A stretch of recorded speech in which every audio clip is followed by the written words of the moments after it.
Ուզբեկստանի նախագահի պետական այցը Վրաստան շարունակվում է։ Քիչ առաջ Ուզբեկստանի նախագահ Շավկաթ Միրզիյոևը եւ Վրաստանի վարչապետ Իրակլի Կոբախիձեն կառավարության վարչական շենքում անցկացրել են դեմ-առ-դեմ հանդիպում։ Քննարկվող հարցերի թվում են երկու երկրների ռազմավարական գործընկերության զարգացումը, տնտեսական կապերի ամրապնդումը եւ միջին միջանցքի զարգացման հեռանկարները։ Սա Ուզբեկստանի նախագահի առաջին այցն է Վրաստան։ Հիշեցնենք, որ Շավկաթ Միրզիյոևը Վրաստան ժամանել է 3 երկօրյա պետական այցով պատվիրակության ուղեկցությամբ։ Սկզբում նրան ընդունել է Վրաստանի նախագահը Օրբելյանիների պալատում, իսկ ավելի ուշ վարչապետը նրա պատվին պաշտոնական ընթրիք է կազմակերպել։ Հյուրերը նաև ուղևորվել են Թբիլիսիի ֆունիկուլյորի ճոպանուղով եւ դիտել մայրաքաղաքի տեսարանները։ Ուզբեկստանի նախագահի պատվին Թբիլիսիի հեռուստաաշտարակը լուսավորվել է Ուզբեկստանի Հանրապետության պետական դրոշի գույներով։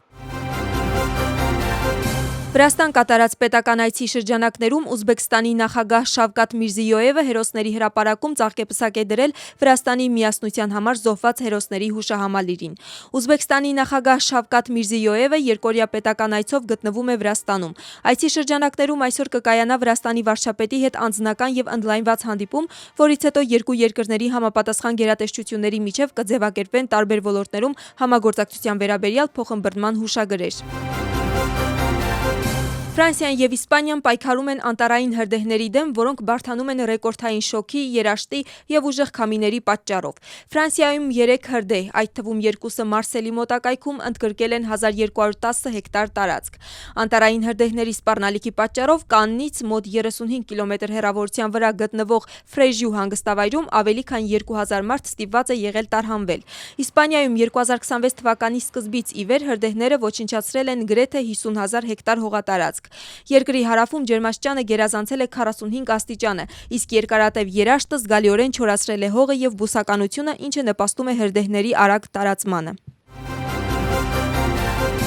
Ազգային շարժման նախագահ Թինա Բոկուչավան հասարակությունից ներողություն է խնդրում ոչ անկեղծ լինելու համար։ Նրա խոսքով 2 տարի առաջ, երբ ինքը կուսակցության նախագահի պաշտոնում փոխարինեց Լևան Խաբեիշվիլին եւ այդ փոփոխության պատճառ ներկայացվեց վերջինիս առողջական վիճակը, կուսակցությունը ստել էր։ 2 տարի անց Թինա Բոկուչավան խոստովանել է, որ իրական պատճառը ընդդիմության միավորման փորձն էր։ Նրա խոսքով մի շարք քաղաքական գործիչների համար Լևան Խաբեիշվիլին ընդունելի առաջնորդ չէր համարվում, ուստի նրան փոխարինեցին Թինա Բոկուչավայով։ Իշխող թիմում հայտարարում են, որ ազգային շարժման կողմից սուտն ու ոչ անկեղծությունը իրենց համար անակնկալ չեն։ Վրացական երազանքը խոսում է ընդդիմախոսների ծանր վիճակի մասին։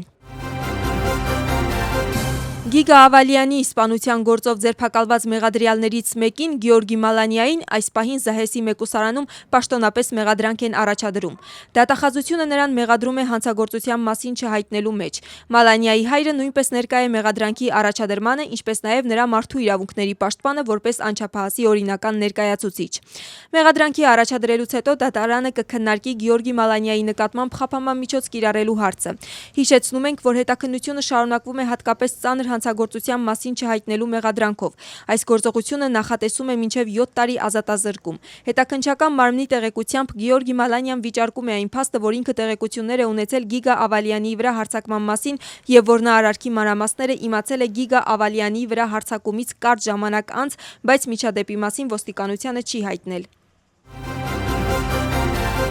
Ահաբեկչական գործողություն կատարելու փորձի մեղադրանքով ձերբակալված Ալեկո Էլիսաշվիլիի գործի դատաքննությունը շարունակվում է։ Դատական նիստում ուսումնասիրվում են պաշտպանության կողմի ներկայացրած ապացույցները։ Այսօր որպես պաշտպանական կողմի փորձագետ հարցաքննվել է մեղադրյալի հայրը։ Այսօրվա նիստին դատարանը նաև հետազոտել է գրավոր ապացույցները։ Հիշեցնենք, որ դատարանը Ալեկո Էլիսաշվիլիի գործը քննում է 2 առանձին դրվագներով։ Այսօրվա նիստը վերաբերում էր 2025 թվականի նոյեմբերի 29-ին Թբիլիսիի քաղաքային դատարանում քննվող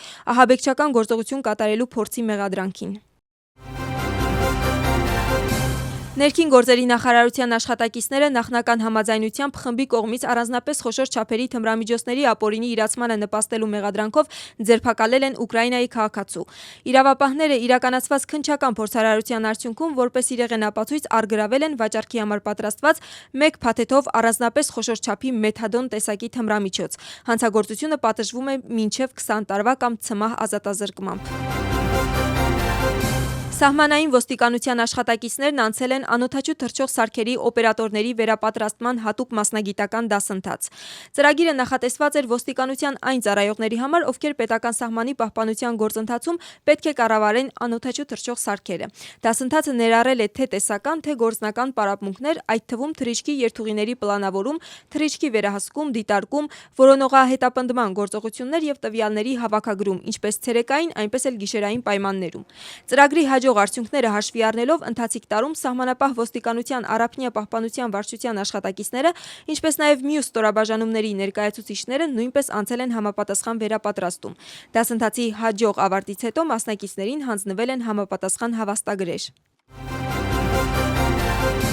Կիևի վրա Ռուսաստանի իրականացրած լայնածավալ հարձակման հետևանքով զոհերի թիվը հասել է մոտ 30-ի, տուժել է 91 մարդ։ Դարնիսկի շրջանում շարունակվում են որոնողափրկարարական աշխատանքները վնասված բնակելի շենքի տարածքում, որտեղ փրկարարները փլատակների տակ մնացած մարդկանց են որոնում։ Ուկրաինայի մայրաքաղաքում հուլիսի 3-ը հայտարարվել է ՍՔ օր։ Քաղաքի վարչական շենքերի վրա պետական դրոշները իջեցվել են, իսկ ժամանցային միջոցառումները արգելվել։ Իշխանությունները նաև կոչ են անում մասնավոր հաստատություններին որպես ՍՔ նշան իջեցնել իրենց դրոշները։